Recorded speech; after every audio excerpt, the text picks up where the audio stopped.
తాకట్లో ఉన్న మీ బంగారాన్ని విడిపించి ఆ రోజు ఆన్లైన్ రేటుకి కొంటాం. Sharma gold company.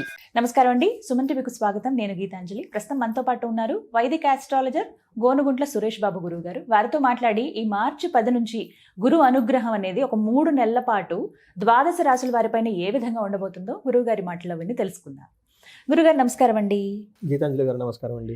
చాలా సంతోషం మీతో మాట్లాడడం. చాన్నాళ్ళు అయిపోయింది, ఎప్పటి నుంచో అనుకున్న సమయం రావాలి దేనికైనా. అంతేనండి. గురుగారు, మరి గురువు వక్రగతి నుంచి మళ్ళీ యథాస్థానానికి వస్తున్నారు మార్చి 10వ తారీఖు నుంచి అని విన్నాము. మరి ఈ సందర్భంగా ద్వాదశ రాశుల వారికి గురువు ఎలాంటి అనుగ్రహాన్ని అందిస్తారు? ఎందుకంటే గురువు అనగానే ఎప్పుడూ అనుగ్రహించే గ్రహం అని చెబుతూ ఉంటారు కాబట్టి, మరి ఆ బృహస్పతి గురువు ఎలాంటి అనుగ్రహం అందిస్తున్నారు, ఏ ఏ రాశుల వారికి ఎలా ఉండబోతుందో తెలియచేస్తారా? ఓం గం గణపతియే నమః. స్వర్ణలక్ష్మి నమస్తే అస్తు. పరబ్రహ్మ స్వరూపిణి రాజ్యం దేహి ధనం దేహి సర్వకామాంచ దేహి మే. స్వర్ణలక్ష్మి అమ్మవారు ప్రతి ఒక్కళ్ళకి పరమానందంగా ఉండే ఒక బ్రహ్మ జ్ఞానాన్ని ఇవ్వాలి. ప్రతి ఒక్కళ్ళు తన కళ్ళతో తమ కళ్ళతో హోలిస్టిక్గా ప్రతిదాన్ని చూడగల ఒక సామర్థ్యం మనకి ఇవ్వాలి. అలా ఇచ్చే ఒక శక్తి స్వర్ణలక్ష్మి అమ్మవారికి ఉంటుంది. ప్రతి ఒక్కళ్ళకి రాజ్యం దేహి వాళ్ళకి ప్రతి ఒక్కళ్ళకి రాజ్యం దేహి అంటే ఏంటి, వాళ్ళకి అథారిటీ, పవర్, స్టేటస్ సింబల్ ఉండాలి. ధనం దేహి, విపరీతంగా ధనం ఉండాలి. సర్వకామాంచ సిద్ధి, ప్రతి ఒక్కళ్ళకి వాళ్ళ మనసులో ఎలాంటి కోరిక కోరుకున్నా ఇమ్మీడియట్గా తక్షణం నెరవేరాలి అని చెప్పేసి స్వర్ణలక్ష్మి అమ్మవారిని. మనకి వివేకం ఉండాలి. ఏ పని చేసినా కానీ రాంగ్ డెసిషన్స్ మనం ఏది చేసుకున్నా కానీ 10 ఏళ్ల తర్వాత 15 తర్వాత అయ్యో ఆ భూమి కొన్నాను, రాంగ్ డెసిషన్ ఇప్పుడు రియలైజ్ అవుతూ ఉంటాం. అలా రాంగ్ డెసిషన్ చేసుకోకుండా ఇంటెలిజెన్స్, బుద్ధి మనకు ఉండాలి కాబట్టి గణపతి మనకు అది ఇవ్వాలి. ఈ 2 ఉంటే చాలు. వివేక వైరాగ్యం ఉంటే లైఫ్ అంతా హ్యాపీ అంట ఆది శంకరాచార్యులు చెప్తూ ఉంటారు. ఇందులో మీరు అడిగిన విధంగా గురువుని గురించి చాలా ఇంపార్టెంట్ అండి. గురువు బ్రహ్మ, గురువు విష్ణు అంటారు.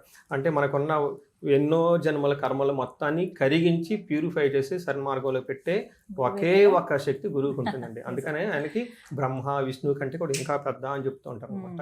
మనం లలిత సహస్రనామం చూసుకున్నా, లేదంటే విష్ణు సహస్రనామం చూసుకున్నా, ఎలాంటి స్తోత్రాలు చూసుకున్నా కానీ, ఎలాంటి పెద్ద పెద్ద హోమాలు చేసినా కానీ ముందు గురువుకి ప్రార్థన చేయకుండా ఏది చేసినా కానీ అది కలవదు. గురువుకి నమస్కారం చేయకుండా వెళ్ళినందుకు ఇంద్రుడికి ఇంద్ర పదవి పోయింది, బ్రహ్మపాతం చుట్టుకొని ఇంకా మళ్ళీ ఆయన స్వర్గం రాలేదు. ఆ తర్వాత అది ఇంకా డిఫరెంట్ స్టోరీ. వాళ్ళ వైఫ్ అదంతా మళ్ళీ గురువు దగ్గరికి వెళ్ళేసి అది పెద్ద ప్రొసీజర్ అనమాట. అంత పెద్ద శక్తి ఉంటుంది ఆ గురువుకి. చూడటానికి చాలా సింపుల్ గా ఓకే లోన్ ఏదో సంధ్యావందనం చేసుకుంటా, మంత్రాలు చదువుకుంటా ఏదో లాగా ఉంటుంటారు అనమాట. బట్ వాళ్ళ చూపుకి, వాళ్ళ దృష్టికి, వాళ్ళ యొక్క ప్రెజెన్స్ కి చాలా ఇన్ఫ్లుయెన్స్ ఉంటుంది అనమాట. మనకి ఈ కాలంలో కనుక చూసుకుంటే గురువు ఎవరు అంటే అడ్మినిస్ట్రేటర్, ఓకే, ఈజ్ అ మంత్రి. సో మేనేజ్మెంట్ స్కిల్స్, ఎవరైనా కనుక మేనేజ్మెంట్ పదవిలో ఉన్నారు అంటే, లేకంటే రాజరిక పదవిలో ఉన్నారు అంటే, అధికారం ఉందంటే వాళ్ళ పక్కన గురువు కంపల్సరీ ఉండాలి. ఒక గురు దృష్టి రాజు ఈ సూర్యుడు దృష్టి ఉంటే వాళ్ళు మంచి సీనియర్ లెవెల్ పొజిషన్లో అయిపోతారు.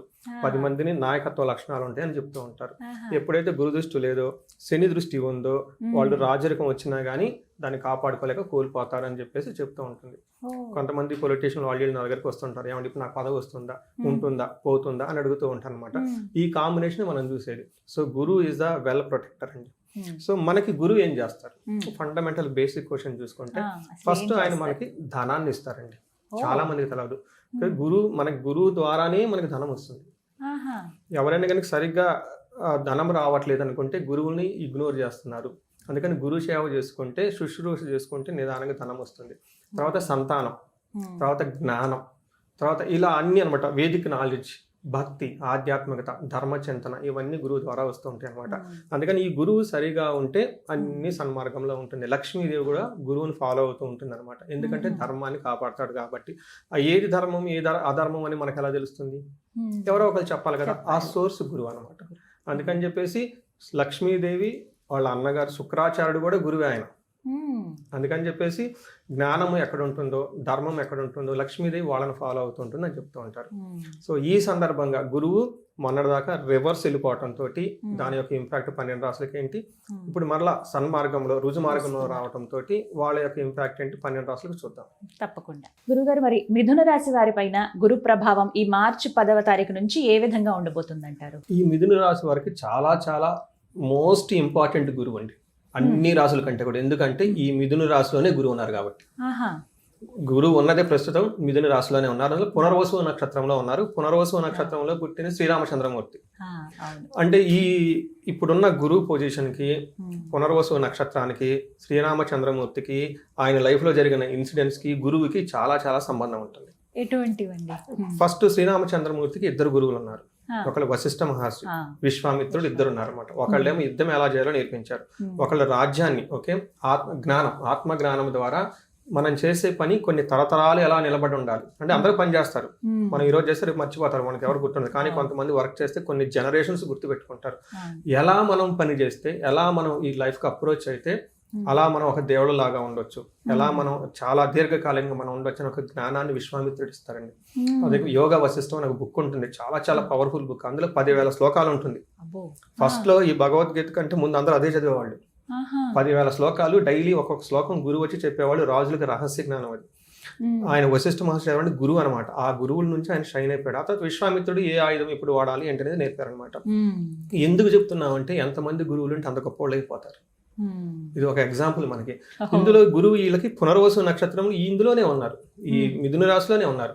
మనకి ఏం చెప్తారంటే పురాణాల్లో చెప్పేటప్పుడు శ్రీరామచంద్రమూర్తి గురువు ఆయన జన్మ రాశిలో ఉన్నప్పుడు రాజ్యం పరిపాలన రాజు కావాలి కదా, అయ్యి కవ్వకుండా అడవులకు వెళ్ళిపోయారని చెప్తూ ఉంటారు. ఇదేంటి మరి, అది మంచిగా చెడా? రాజు కావాలి, రాజ్యాభిషేకం చేసుకోకుండా భంగం అయిపోయేసి అడవులకు వెళ్ళిపోయారు. ఇది మంచి ఈవెంటా చెడు ఈవెంటా అంటే ఏం చెప్తారు? ఒక రకంగా అది మంచిది కాదని చెప్తారు. రాజు కావాల్సిన వాళ్ళు అక్కడ మన తర్వాత సబ్సిక్వెంట్ ఏమైందంటే అడవులకు వెళ్ళటం, రావణాసురుని చంపడం, ఇది అంత పెద్ద స్టోరీ జరిగిపోయింది. అందుకని ఇలాంటి సమయంలో ఇలా జరిగిందని చెప్తారనమాట. ఇప్పుడు ఈ రాశి వాళ్ళకి అలాంటి సిచ్యువేషన్ వస్తుంది అని నీకు అంటాం కాదు. బట్ దాని యొక్క సమరీ ఏంటంటే రావాల్సిన పదవి రాకుండా మంచి కార్యక్రమాల గురించి పెద్ద పెద్ద పనులు చేస్తూ ఉంటారు. హయ్యర్ అంబిషన్స్ ఉంటాయి, హయ్యర్ గోల్స్ ఉంటాయి. వీళ్ళ వెనక పెద్ద మిషన్ ఉంటుంది. ఎందుకంటే గురువు ఈజ్ అ మంత్రి, ఈ have the full great strategy ఉంటుంది వీళ్ళ వెనక. అయితే అంత పెద్ద strategy right no they may not execute, but ఆ ప్లానింగ్ అనేది ఉంటుంది అనేది మనకు చెప్తూ ఉంటారు. మనకి సంస్కృతంలో ఏం చెప్తారంటే రాజకోపో యశాహాని ఉద్యోగ విరోధకం బుద్ధి భ్రంశో భాగ్యహాని అని చెప్తారు. చూడండి, రాజకోపం అంటే రాజుల కోపం వస్తుందంట. శ్రీరామచంద్రమూర్తికి వాళ్ళ నాన్నగారు కోపం వచ్చేసింది, ఏదో ఇన్సిడెంట్స్. తర్వాత ఏమైంది, యశోహాని కీర్తి ప్రతిష్టలకు ఆటంకం వచ్చేసిందంట. ఉద్యోగ హాని అంటే ఉద్యోగ నిరోధకం, ఉద్యోగం కనుక చేస్తూ ఉంటే అందులో ఏదో ఒక ఆటంకాలు వస్తూ ఉంటాయి అని చెప్తూ ఉంటారు అనమాట. తర్వాత ఏమంటే బుద్ధి భ్రంశో, మైండ్ అనేది సరిగ్గా ఉండదు, అంటే ఓవర్ అంబిషన్స్ తో ఉంటూ ఉంటారు. ఇక్కడ వీళ్ళకున్న థాట్స్ ఈ కామన్ వాళ్ళకి అర్థం కాదు. బాస్కి ఏదో చెప్పేస్తాడు, ఈయనకి ఏదో ఆలోచన ఉంటుంది, కానీ బాస్కు ఉంటే ఇమ్మీడియట్ టాస్క్ ఎందుకు పడినా ఇలా ఒక ఫ్రిక్షన్ వచ్చేస్తుంది వీళ్ళకి. అంతేకాకుండా భాగ్యహాని, ఇవంతా వీళ్ళకి ఉండే అవకాశం ఎక్కువ ఉంటుంది. ఇదంతా నెగటివ్ సైడ్. అయితే గురువు పాజిటివ్ సైడ్ కూడా ఇస్తారు కదా. మనం అందరూ చెప్పుకోండి, రాసి వాళ్ళు మనల్ని ఏమైనా అనుకుంటారు, ఏంటి ఉగాది పూట ఇలా చెప్తూ ఉన్నారని చెప్పేసి, అంతే కదండి. అందుకని గురువు ఏం చెప్తారంటే బ్యాక్ ఎండ్ లో సంతానాన్ని ఇస్తారు. ఈ టైంలో పిల్లలు కావాలనుకునే వాళ్ళకి సంతానాన్ని ఇస్తారు. వివాహానికి బెస్ట్ టైం వీళ్ళకి, పెళ్లి కాని వాళ్ళకి పెళ్లిళ్ళు అవుతుంది. తర్వాత వీళ్ళు తీర్థయాత్రలు ఎక్కువ చేస్తూ ఉంటారు. జ్ఞానానికి సంబంధించిన వాటిలో ఎక్కువగా చక్కగా చూసుకుంటూ ఉంటారు. అంతా బాగుంటుంది. అంటే బ్యాక్ ఎండ్ లో అంతా బాగుంటుంది. ఒక ఉద్యోగంలో మాత్రం, అధికారం విషయంలో మాత్రం ప్రాబ్లం ఉంటుందని చెప్పుకోవచ్చు. ఇలాంటి పరిస్థితి ఎదుర్కొంటారు. మరి ఇబ్బందులు ఎదుర్కోకుండా ఎంతో కొంత వీటి నుంచి బయటపడే మార్గాన్ని గురువు ఎలా అనుగ్రహిస్తాడు, ఏం పరిహారం చేసుకోవాలి? వెరీ గుడ్ అండి. గురువుకి సేవ చేయటం అంటే చాలా ఇష్టం. ఏం సేవ చేయాలి? మహర్షులకు సేవ చేయాలి. తర్వాత గుళ్ళో పురోహితులు ఉంటారు, వీళ్ళు వాళ్ళకి ఇంటికి బ్రాహ్మణులు కొంతమంది ఉంటారు, రెగ్యులర్ గా పూజలు చేయించుకునే వాళ్ళకి చక్కగా ఇంటికి పిలిపించుకొని ఒక పూజ చేయించుకొని వాళ్ళకి దక్షిణ ఇవ్వాల్సిన దానికంటే ఎక్కువ ఇచ్చేసి వాళ్ళకి బట్టలు పెట్టడం, ఇవి కనుక చేస్తూ ఉంటుంది. రెండోది ఏదైనా కనుక పని చేసుకునే ముందు ఒక్కసారి జ్యోతిష్ స్కూల్కి, ఎందుకంటే వీళ్ళ దగ్గర పెద్ద ఆలోచన ఉంటుంది, కరెక్టే, అప్రిషియేటబుల్, కానీ ఇది కూడా రావాలి కదా. అంటే వాళ్ళ యొక్క ఆలోచన సరైన మార్గంలో వెళ్ళటానికి జ్యోతిష్కుని యొక్క కన్సల్టేషన్ చాలా చాలా యూజ్ అవుతుందండి. వీళ్ళకి ఎలా ఉంటుంది, నేను ఇప్పుడు అమెరికాలో ఉన్నాను, ట్రంప్ వచ్చి గొడవ ఇక్కడ వద్దు, ఇండియాకి వచ్చేద్దాం, ఇదొక కీ ఇంపార్టెంట్ డెసిషన్స్. ఇట్లాంటి డెసిషన్ తీసుకోవడానికి, ఇటువంటి డెసిషన్ తీసుకోవడానికి ఆస్ట్రాలజీ కన్సల్టేషన్ కానీ సబ్జెక్ట్ మ్యాటర్ ఎక్స్పర్ట్స్ అని ఉంటారు. వాళ్ళ దగ్గర ఒక ఐడియా తీసుకొని వితౌట్ ఎనీ ప్రిజుడిస్ వెరిఫై చేసుకుని ముందుకెళ్తే వీళ్ళకి చాలా చాలా కలిసి వస్తుంది. సో ఇది ఒక్కటి సలహా పాటించాలి. చక్కగా వివరించారండి. ధన్యవాదాలు గురువు గారు. ధన్యవాదాలండి.